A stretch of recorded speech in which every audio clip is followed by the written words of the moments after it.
right, welcome everyone. Thanks for tuning into this episode of the Hawaii Retirement Show.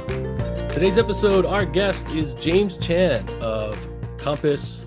He's a real estate broker here. He's been doing it for how long, James? About 22 years? A little more? Years. Yep, Okay. 22.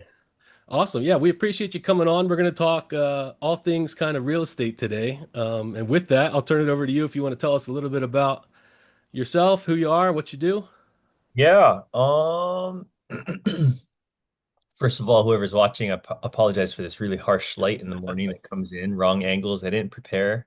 Um, yeah, so I've been selling real estate pretty much out of college. I'm 45 now, and started off actually working in real estate appraisals. Mhm. Um, Grew up in Hawaii, went to college, didn't know what I wanted to do. Worked at a appraisal office when I came back from the mainland because I was trying to figure out, hey, what banks am I going to apply to and do other financial things. And then I kind of just stuck with it and then went from the appraisal side into the selling side. Um, out of sheer convenience. Mhm. And the rest is kind of history. So that's why I'm in the business. There was no planning. I didn't even know what a realtor did in college, to be honest. Yeah, and other than that, I love it because I'm a people person. Sure. And with real estate, everything changes daily. You're like dealing with new properties and all that kind of stuff. So it's not a desk job. I couldn't do a desk job. Mhm. And it's a fun thing to do. And I think if I wasn't a realtor, I have no idea what I'd be doing. Awesome. That's cool. Quick question for you about realtors. So, are you able to cover outer islands, or is it like, is there usually, do you stick to a region, or for yourself, do you have like a niche that you kind of fall into, or how does that work in general? Yeah, that's a really good question. In the US, the real estate license covers your entire state. So Hmm. I could do all outer islands. Hmm. Um, However, when it comes to actually servicing people, I do not cover outer islands because I don't know the other islands as well as Oahu, right? And so it just wouldn't be responsible for me.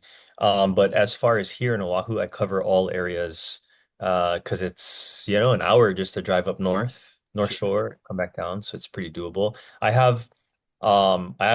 have colleagues on every island Mm. pretty much, and then all over the US. So oftentimes I get people who are moving somewhere and they say, "Hey, can you introduce me to somebody that Mhm. you know?" And I do a fair amount of networking with our Compass network. We have, I think, like over 40,000 agents in the Compass brand. So we got people covered if they want to move outside. Gotcha. Okay, very cool. So, I think to kick things off here, I wanted to talk a little bit about interest rates because interest rates, I mean, it really drives, real estate and the markets, right? And you hear a lot about interest rates in the news, so I thought it'd be good to kind of kick things off with just going over some numbers. So we're recording this today. It's Thursday, June 17th. So if you're listening to this a few months from now, this all might have changed, but as of right now, the current federal funds rate we have at 4.25% to 4.5%. And it is a range, which is interesting. A lot of people expect it to be a number, right? Like what is the current interest rate? And so I did a little digging on that, and I guess the range gives the Fed some flexibility in the market, and also allows, I guess, banks to kind of lend within that band, right? So I guess there's a window, and then there's something called the effective federal funds rate, and I guess this reflects the actual daily lending rates between banks as reported on a date. I guess so it's a little more specific within that range, and that's at 4.33%. So it appears right now, Fed Chair Jerome Powell will likely not adjust rates in July. That's just the talk. We never know what's going to happen, right? And there's a lot of speculation. I'm sure you hear a lot of it, right? When are interest rates coming down? What's going to happen? And there's just so many variables that go into that. It's really hard to predict that going forward. Um, and the other thing I think is interesting, and I don't know the exact mechanics behind it, but when you hear the effective federal funds rate at 4.33%, I think some people immediately relate, well, that should be my mortgage rate, right? That's but then that's what the banks are able to lend at, right? And so they need to make their profit. They're not just, lending at, a 0%, gain there, right? And so, yeah, so then to take it a step further, I went and looked at a couple banks here locally, one Federal Credit Union and two other banks to see where the interest rates are right now.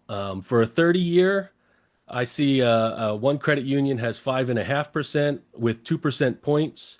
I see another bank 5.875, another one 6.125. Both have around 2% points tacked on. And then the 15-year right now, I got at about 5% with the credit union, 2% points, and the other two banks around 5.1, 5.2.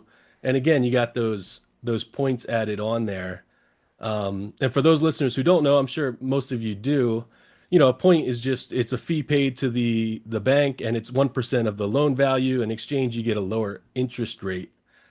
Um, so with all that, James, I'm sure, do you get a lot of questions around interest rates? I mean, that's like the hot topic right now. Tons. And even I'm very, very involved with my buyer clients when it comes to choosing a rate, choosing a lender, and then reading their financial statements and all that kind of stuff. So all the time. So it's yeah, I think what you said earlier, there's a common misconception when they read in the paper about the rate and the Fed and all this kind of stuff. They think that's their mortgage rate, right? Their Right. 30-year whatever, but it's not. It's like you go to if I'm a small mom and pop convenience store owner, I'm gonna go buy my stuff from Costco.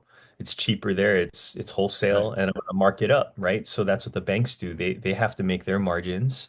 So they're borrowing at one rate, and then they're lending out to other people at a different rate. And Mhm. so, different lenders, different banks will have different rates based on what their business model is. And a lot of people don't know that that rate can actually change within the day itself Mm. based on news and whatnot. And I think what was really um, eye-opening to see over the last few years when the rates like shot up a lot and there was just like a lot of we were spoiled for a long time. The rates were Sure. rock bottom, right? And then when they started to change a lot, um, we started to see the government maybe increase rates, but then we saw banks drop their rates, and it was like Mm. opposite and vice versa. And that was like really confusing to people. And it really, the answer, the general answer to that is just kind of based on what your local bank or local lender, what their sentiment is and how they feel like they have to respond to whatever the Fed is doing. Um, so bottom line is, I think when consumers at our level, you can't predict things. You Mhm. you can't gamble and try to see when the rate's going to go high or low. And what you read in the paper or on the internet is it's very convoluted. It's not straightforward. And even when you see rate, like you were reading off some of the advertisements on what the rates are today, I Mhm. mean that's like very, very a bland advertisement. Right, like you said, it comes with paying 2 points. That's 2% of your loan amount you have to pay up front to get that rate. Also requires a certain credit score, Mhm. uh, and then also probably requires a certain amount of down payment. And every borrower is going to have a different setup. So what they read in that advertisement is not what necessarily they're going to get. Um, so I have to basically explain that every single time Mm. because people are always misled. Yeah, that's a really good point. But you know, to and then there's the pre-approval process, right? So that's usually typically before they're coming and seeing somebody like yourself. They're pre-approved, and then they might be misled by thinking whatever is going on during the pre-approval time will hold up later on, right? And that can all change as well, right? Yep, yep. Things are always the lending world, the rates, they change every day. Mm. So it's like there's only so much I mean, you can plan for a lot, get pre-approved, get the snapshot, but then know that there's going to be like a range. And especially if you're pushing your limits and like any small fluctuation is going to change your situation. You have to be you have to kind of be fluid. Mm, Um, and if you're pre-approved for way up here for super high, but you're not spending that much, then you don't really have to worry mm. about the changes. Yeah, all good points. And I would say, the target rate for interest rates by the Fed is somewhere around that 2 to 3%. So I mean, I wouldn't encourage anybody to buy any more house than they can afford. But the interest rate you get on your 30-year doesn't have to be your interest rate forever, right? There's always refinancing options, and a couple of other options out there. So you're not stuck. And if it's your time to buy, don't buy more than you can afford. But if you need your dream house, purchase your dream house, and you can make those adjustments later, right? Absolutely. That is really good advice for people. Is as long as it's within your budget Mm, and you can afford it, I would say, and if it's a need of yours, if you need a place to live, if you're renting and you could be buying, um, or if you're gonna have a kid and you need more space or something like that, like right, right. get into the home, especially in Hawaii, because who knows when the next available fitting property will come along. Mm, And once that rate drops later, we have so many guys on the sidelines that have not mhm, yet purchased because they cannot due to high rates. mm, And once that rate drops, we're going to see a lot more competition come in. And so, yeah, I mean, it's just kind of like stop playing the numbers as much and then like really focus on your needs and mhm. then think about the numbers in the long run. Gotcha. So that's a good segue into. I know it might be a little hard to do, but if you can kind of look back over, let's take it from right before COVID to COVID up Yeah. to now. Just give us a recap of what's happened, because I have in my mind kind of what's happened, but I'd love to hear your perspective of how we got to where we are there was at one point I remember there was like a buying frenzy and everybody was purchasing houses and they weren't even getting listed, right? It was just flying off and I don't know. So if you could just give us your Yeah. take on everything. Yeah. No, this is like I have to put charts together and stuff like this because we do a first time home buyer seminar and we educate people on the history before we get into anything. Hmm, So interest rates, I would say prior to 2022 or so, 2021, they were like, I mean, for as long as we can remember, the 30-year mortgage was 2.5 to 3.5%, hmm, really low. Uh, to put in perspective, if people are not privy to what, or they don't know what it is now, the rates are 6.5 to 7, like Jason mentioned earlier, so it's a lot higher. Um, in the pre-COVID years, so COVID was like March, or no, wait, yeah, February, March of 2021. So prior to that, the market was really strong, all across the nation, but especially here in Hawaii. hmm, But it wasn't like it wasn't like COVID crazy, and I'll talk about that in a second.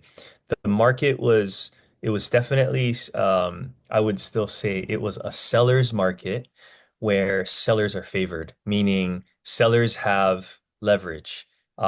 There are more buyers than there are sellers because their rates are low, money's on sale, so buyers are buying, sellers are getting the prices they want. hmm, Median prices tick up, up, up every single month, every single year, consistently. Come COVID time, um, it just goes bonkers. And bonkers meaning like if prices were like gradually going up like this over right before COVID, during COVID, we saw this boom, like hmm, this just like spike. And this is across the nation. Why did the rates drop any lower? Not necessarily. So from 2021 or 2020 to 2022 or so, prices just went crazy, crazy, crazy. I think it's because we had a lot of remote working going on, right? So we had like a huge influx of people trying to buy homes that they could work out of. Our international demand sort of dropped off because COVID restricted traveling, but we had a huge influx of mainland buyers.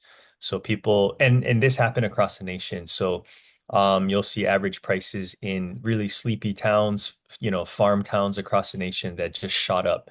Um, in Hawaii, a lot of California buyers, a lot of Washington, a lot of New York, people come in here. So craziness during COVID. Realtors were busy. We were essential workers. I could run around. My lifestyle did not change whatsoever. I was running around town all the time, which was kind of nice actually. I wasn't confined to home. Um, it wasn't until interest rates started to spike up a lot, and that was around 2022 in the beginning.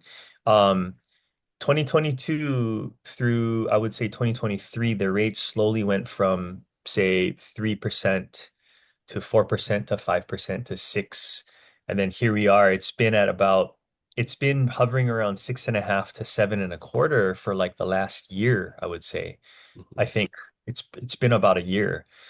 And the higher the rate went, the slower the market got. So it started to shift from favoring sellers to becoming a lot more balanced. I would still say that the market still favors sellers in uh certain types of markets.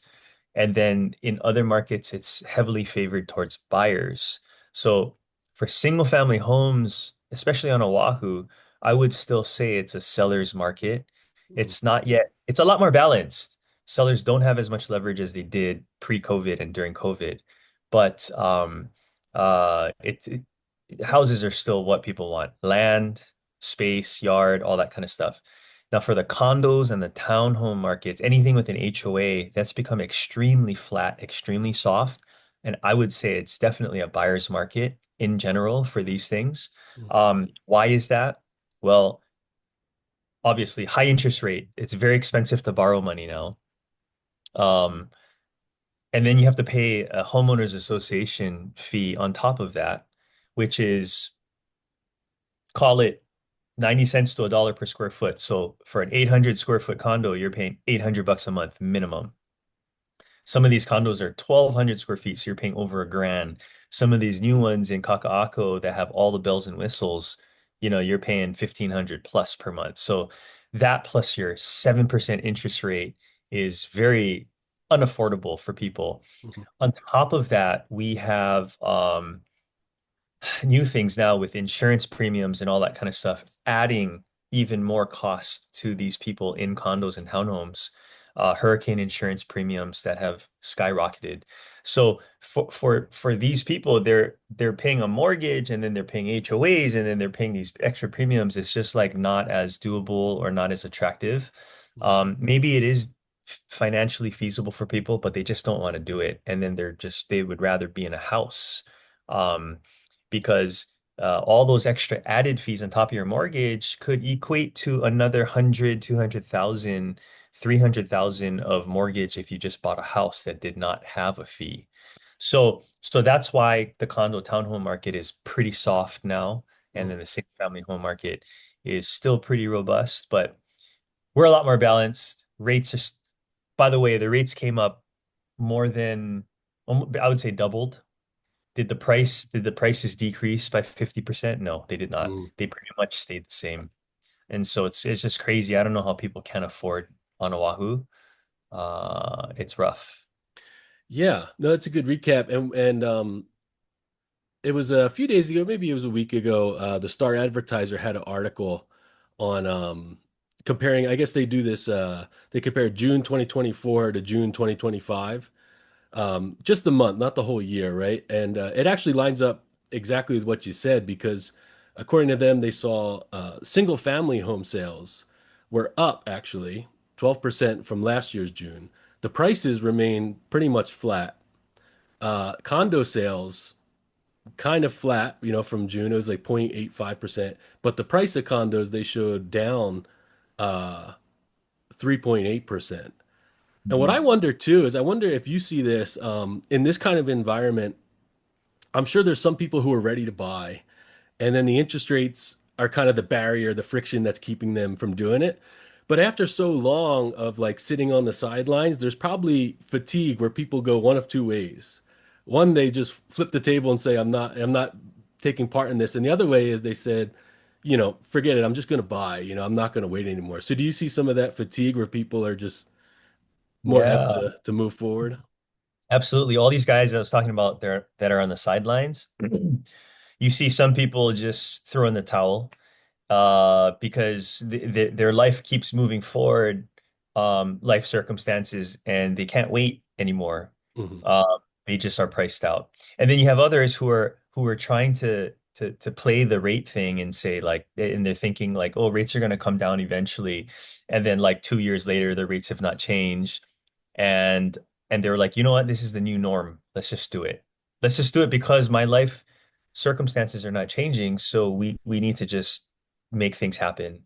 And they've accepted it. There was, I think the speculative years are done with the interest rates, and now we're in this like just kind of like it is what it is. Hmm. Yeah. And do you see in the luxury market, I'm sure it doesn't react the same way as like your single family home and condo market. Just because the nature of it, right? Usually luxury market are people who have more discretionary income, I mean, maybe they're more, reluctant with the interest rates to some regards. But do you see the luxury market kind of follow the same pattern, or is it completely on its own, Yeah, trajectory?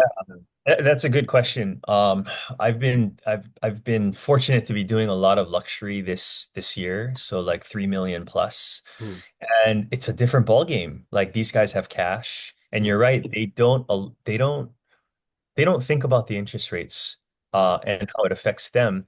Where they do take it into consideration though is because they're obviously they have a lot of money because they've done well and they're smart, right? mm, So they think about how's the interest rate affecting others and how is it going to affect my resale value? Or, I could buy this at this price, but I probably shouldn't because it's not the financially feasible or financially smart thing to do mm, because other people aren't buying it for full price either, right? So that's how they take that into consideration. And then of course, if a luxury buyer is taking out a jumbo loan, then the rate does play into effect. But these guys, they're chess players, right? The luxury people, they're smart. mhm. Um, and a lot of them actually still want really good deals too, and they're paying cash. So yeah, it's pretty interesting to play in that sandbox. Interesting. And then I'm just curious when it comes to, I don't know if you see too much of this, but it's another hot topic kind of going on is the foreign investors and out of state buyers, right? Do you see a lot of that as far as like snapping up these available properties? Yeah, so I've had a lot of California buyers over the last couple of years. They're still nonstop here. Hmm. And then New York is not as much. I mean, a lot of New York people they go down and buy in Florida because it's just closer. Um, we don't see as many Japan buyers because the yen is weak right now Hmm. too. But the really wealthy ones are still coming over and doing stuff. And then Canada has always been actually our number one overseas buyer for Hawaii. Hmm. And then China I would say, has dropped off quite a bit as well. And then with the new administration, this is hearsay. Like I was hearing, like I have Canadian friends and whatnot. They're like trying to sell their properties. They're like, we're out of here. Like we don't want to Hmm. deal with this new administration. Right. Um, but I would say ever since COVID kind of shut the borders down, the international presence and buying in Hawaii has changed a bit. But I'm not sure how much that has affected versus the yen because we have a lot. I mean, second to Canada are Japan buyers here. Hmm. So yeah, we're still seeing. I think there was a misconception a long time ago that like, oh, Chinese people were coming in and buying all of our property. The Hmm. majority of transactions on Oahu are still local people. It's Hmm. actually by far just local people doing their everyday thing. So it's not foreigners coming and buying up our land. Mm. Yeah, it's very interesting. I've heard in the past that Canada is the yeah, like the one of the number one countries for tourism here and purchasing homes. And I always leave them out. I always forget about them. I always think immediately it would be Japan, but that's it's always funny. Every time I hear it, I'm like, oh yeah, Canadians are really into Hawaii, you know. Uh, It's Um, because you can't tell between a Canadian and American, but you can tell a that's Japanese versus an that's American. And that's we see true. a lot of Japanese people around That's flying true. up every day. I'm on the windward side here, and in Kailua pre-COVID, right before COVID, um, they have a lot of the Japanese tourists on bikes, and I mean, it feels like there's just so many there at one point. It was hard to miss them. Something since you mentioned the windward side, something kind of interesting and I don't know as much about it, but for Japanese citizens, for Japanese nationals, apparently they have this huge tax incentive where they if they buy like a townhome with a wood frame structure, they can like depreciate it heavily. And so we see them in these cycles, and they come in and they just target wood frame townhomes, and there's tons on the windward side, Huh. and they know exactly which ones to go for. So it's really interesting. I should look more into that. But yeah. Yeah, that is interesting. And then I have a friend here who, I guess he purchased. I'm always fascinated by like trying to purchase homes in Japan. And I Oh yeah. guess, I guess, I guess it's actually not too difficult to purchase a home, but the citizenship is extremely difficult. Something like that. But it was interesting hearing about that part. Yeah, I see. I met this guy randomly, and he was like, "Oh yeah, what I do now is I help people buy properties in Japan." I was like, "Oh, interesting. Yeah. 20, $40,000 properties, maybe 100,000, super Mm, cheap." yeah, interesting. So let's shift over to now, you've been following real estate a lot longer than I have, but in my lifetime here, it seems to me, and I could be naive here, it seems like just recently in the past few decades, we've had this kind of it's the HGTV, it's the bigger pockets, it's the Airbnb, the Verbo, all these things kind of come in and it's kind of created this culture of real estate is a great way to make money, right? And it is. It's a great way to like invest and create steady streams of income. Or then you have the flippers, you're going to purchase, a place that needs a lot of work and then flip it for a higher price. I don't remember that always being a thing. And I don't know if you can speak back to before, but I'm thinking that has to have such a huge impact on just somebody trying to buy their single family home as a family, right? When you're competing with, I feel like there's a lot of people that are investing heavily. Maybe not so now that interest rates change, but do you see the same thing, or do you have any take on that? Yeah, yeah. I mean, with the internet, right? Like with anything, it's open doors that people didn't even know existed. Mm, Teaching people on investing, on flipping homes, and all this kind of stuff. And especially with Instagram, like my feed is filled with that kind of stuff, right?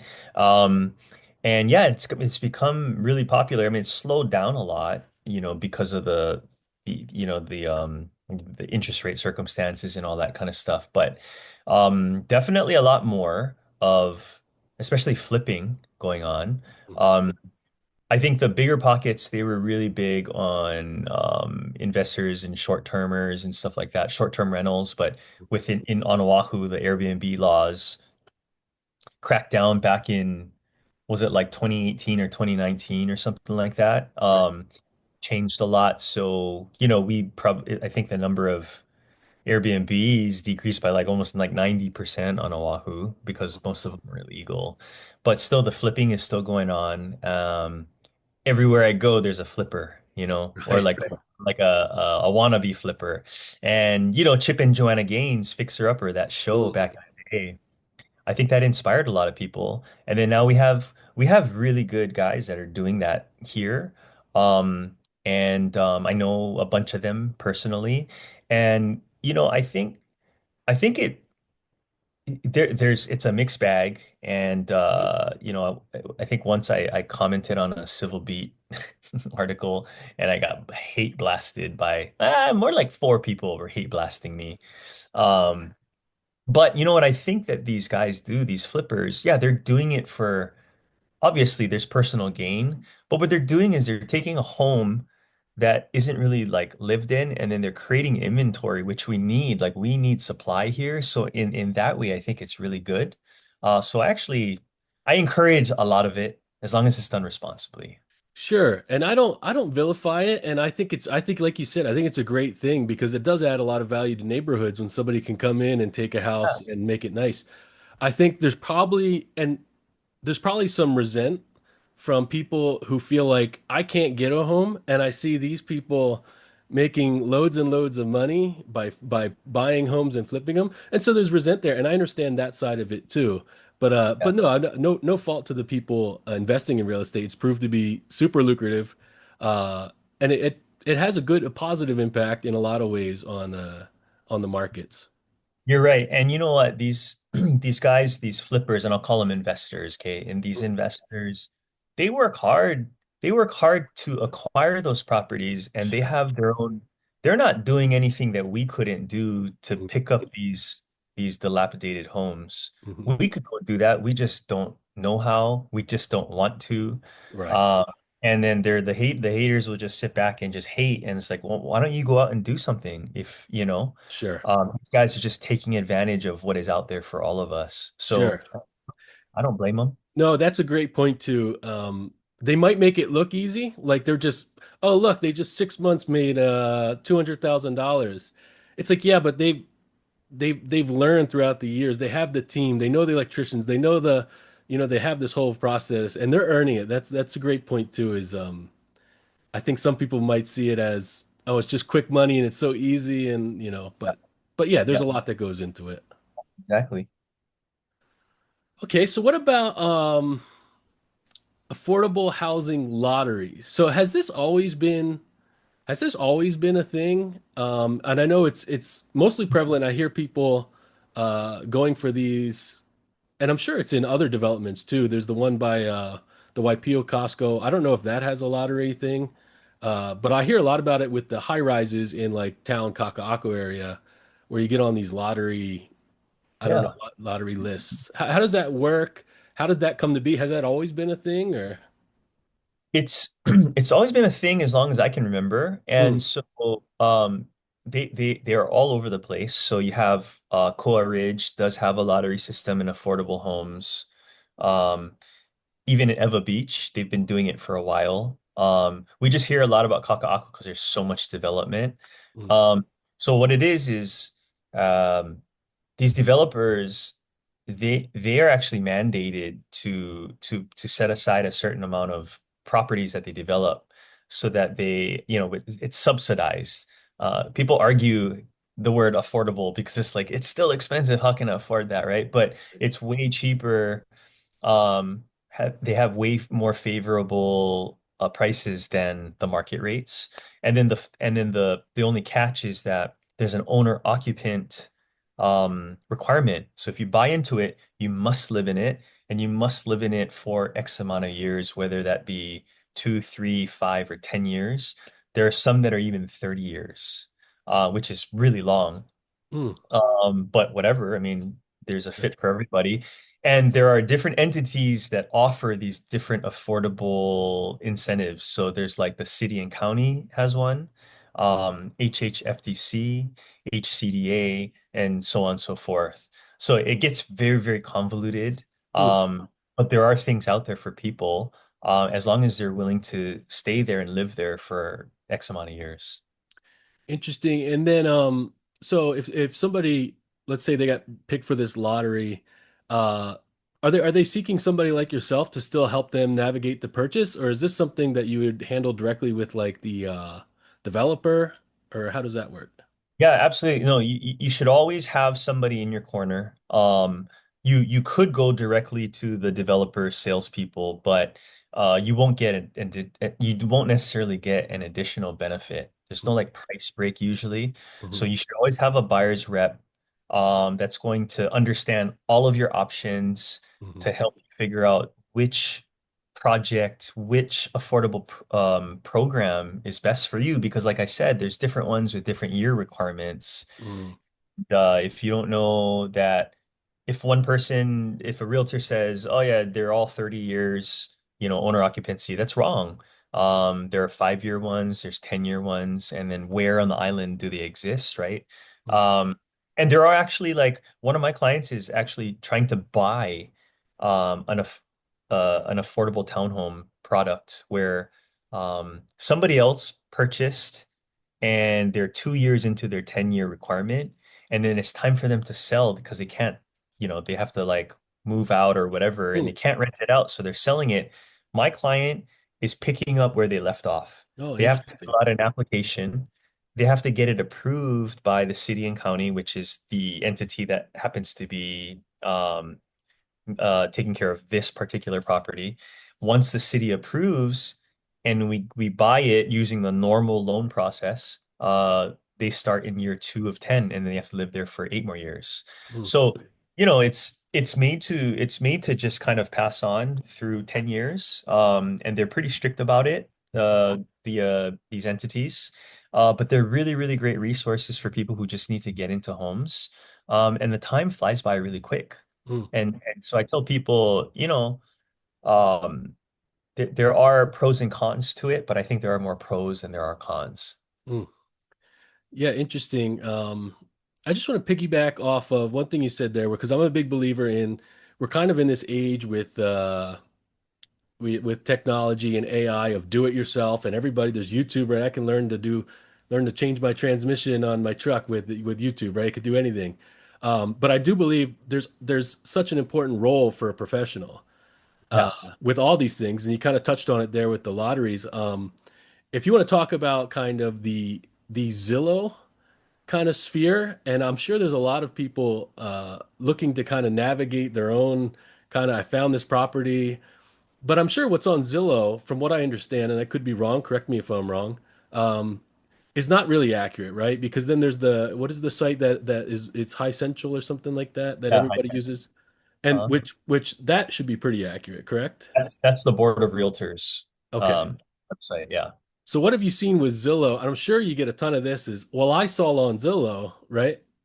Yeah. Yeah. So there's Zillow and Redfin. Those are the Redfin. two big online ones, right? Hmm. Um, so I actually like these sites if people are just looking for properties that are for sale. What happens is for realtors, when we have a home for sale, we have to input it into our board, which is High Central. Okay. Central then disseminates all of that information to whatever website out there. So you could create your own website about real estate, and you can show listings for sale. It would pull data from High Central. Hmm. You would show the same listings that any other website would show, but you would show it in your own way, your own format. Let's say you're trying to monetize your site. And so you're like, okay, well, I'm only going to show the address, I'm going to show the price, but I'm not going to show bed and bath. To get bed and bath, you must register your email and your phone number and all this kind of stuff, and then give me your data, and then you'll release it.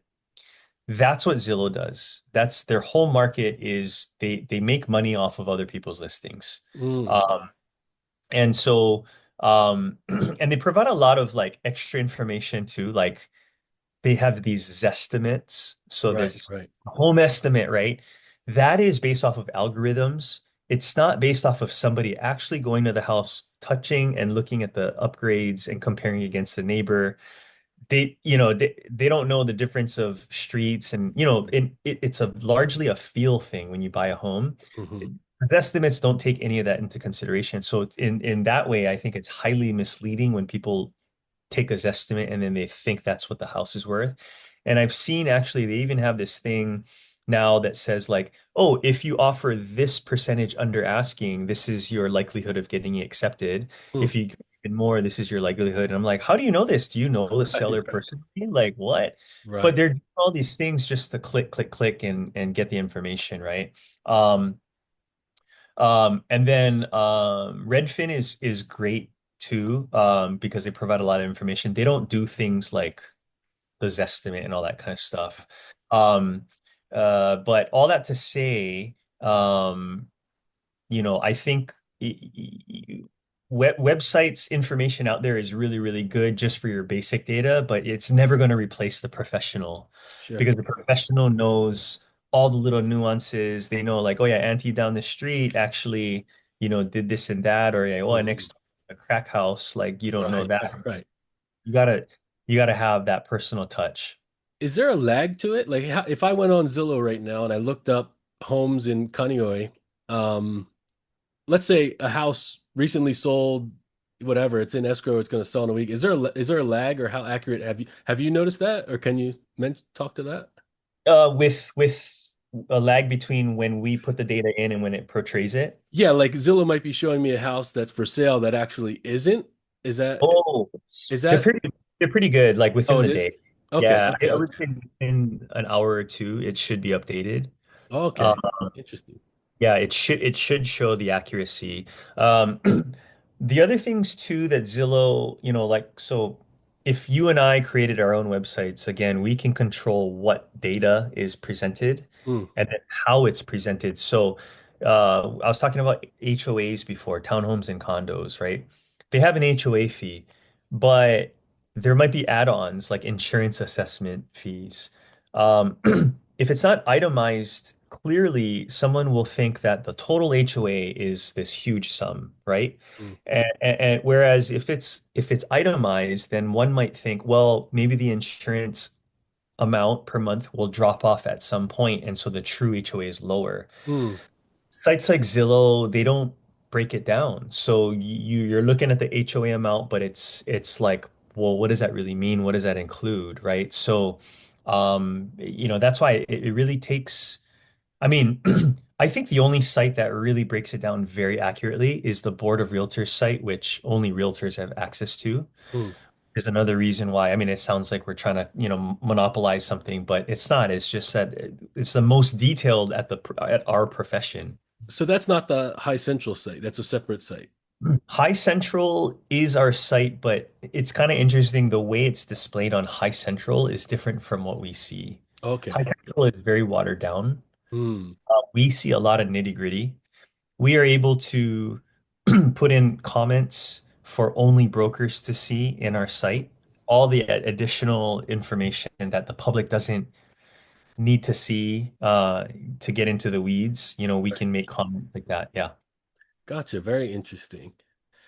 Okay, so let's shift focus. This is the Hawaii Retirement Show, so we tend to focus on retirement planning, right? That's what I do outside of the podcast, and that's who we kind of target the audience to. So let's just say here, somebody's retiring and they're later in their retirement and they're going to downsize, right? They want to move out of the big home. The kids are all off on their own, and they're thinking about selling their home to maybe move into a condo or whatever it might be. How much does curb appeal or renovations factor in, like when you're discussing with the seller of what's the sweet spot, right? Do I go crazy and I'm going to redo my kitchen and my bathrooms and my countertops and on all these bells and whistles? Is it worth it? And what do you see there? What do you recommend? Yeah. So I, what do I say first?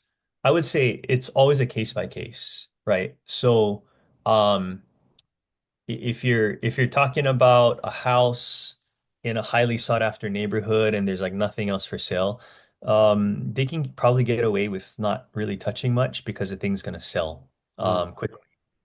Whereas the condo, that flat market saturated, there's five other units for sale, and you go on the market. If your place looks subpar interior wise, it's not going to sell, right? So you might want to renovate it and make it look really nice just to stand out more, but you might not necessarily get that much more from the next guy, mhm, but you'll sell it because it looks better. So it's kind of is it worth it? Dollar wise, are you going to get the return? Maybe not for a condo, but at least you'll get the attention and you'll sell it because maybe there's only one buyer for those five units, whereas for the single family homes, maybe there's five buyers for that one house, right? So it just kind of depends. Um, in Hawaii, I will say more often than not, renovated stuff does sell a lot quicker and easier mm, because people just don't have the resources to renovate. They don't know how. And then if especially if you got to go get some permits from the Sure, city and right. county, forget it. Like they take forever, right? We're notoriously slow. So turnkey is always better. Gotcha. No, that's kind of what I figured. Case by case, right? And especially Hawaii, I mean, most of the value of the property is in the land, right? The house is, what is it? It's probably around like 20% of the value, right, of the asking price for a single family home. Yeah, yeah. And when I walk through homes with retirees or sellers, they too might not have the money to renovate, Mhm. or maybe they have the money, but they're just like, I don't want to spend my, retirement years managing a project. And Right. so then I just tell them like, all right, you could just do these bare minimum things that are the main pain points for people, and let's just get it to a place. My theory is like, if you spend $1, you should be at least getting $1.50 back, for Mm, example. But for sure. the condo world, you might have to spend $1 just to get $1 back, or spend $1 and get 90 cents back. But at least you'll sell it versus not selling it. Gotcha. Interesting. Yeah, well, this has all been great. I don't know if there's anything else you wanted to touch on, but I definitely appreciate you coming on and taking the time. Any last thoughts? Um, yeah, no, since this is just fresh on my mind, with the retirees and whatnot, right? Like, they're, I think our retirees or people who own the properties, they're a huge key to our um the future of our generations and below to getting property, right? Like I think Mhm. they own a lot. There's a lot of equity, and I think there's a lot of things that they can do to help, yeah, I mean, sell that property, release it into the wild so someone can pick it up. Right. Um, or, tap into that equity and help their grandkids buy something, right? Like do something with it. Um, and I would say, think about all your options before you just sell it to anybody, right? Mhm. So we're in a time of need, and I think talking to the right professional, um, retirement planner, CPA, accountant, tax planner, realtor is super duper important. Right on. James Chan of Compass Realty. It's been a pleasure talking to you. Again, I appreciate taking the time.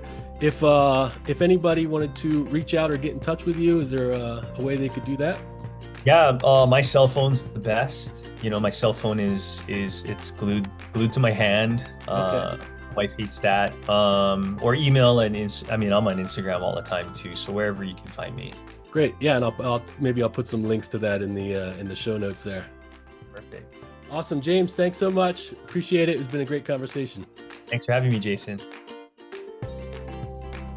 The opinions and statements presented on this show are for general information only and are not intended to provide specific advice or recommendations. Never make any investment or financial decisions based on information offered on this show without first consulting your financial, legal, or tax advisor. All economic and performance information mentioned on the show is historical in nature and is not indicative of any future results. All indices mentioned on this show are unmanaged and cannot be invested in directly. All information is believed to be from reliable sources, however, we make no representation as to its completeness or accuracy. Lastly, all opinions expressed by Jason Katita and any guests on the show are solely their own opinions and do not reflect the opinions of or are endorsed by Toba Financial. For Jason Katita, investment advisory services are offered through Toba Financial LLC, a registered investment advisor offering advisory services in the state of Hawaii and in other jurisdictions where exempt from registration.